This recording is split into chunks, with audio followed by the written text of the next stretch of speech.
हज़रत सईदा बाबा के पास तशरीफ़ लाती हैं कि बाबा वो लोग जो नमाज को अहमियत नहीं देते, नमाज को बहुत लाइट लेते हैं, उनके लिए क्या है?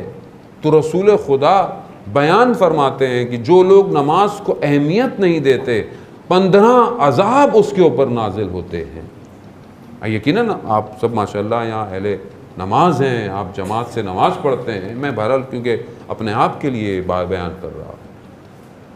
15 अज़ाब उसके ऊपर नहीं जो नहीं पढ़ता, नहीं वो जो नहीं पढ़ता वो तो तारीक़ो सलात है, वो तो और है, नहीं जो नमाज को हल्का ले, किसी और चीज़ को नमाज के ऊपर प्रायोरिटी दे।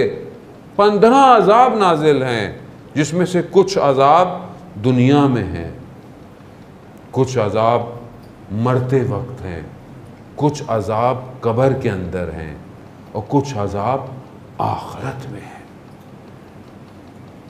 तो इंसान बयान नहीं कर सकता वाक़ईन, यानी सिर्फ मैं आखिरत का एक अज़ाब देख रहा था, अजीब हालत हो गई मेरी।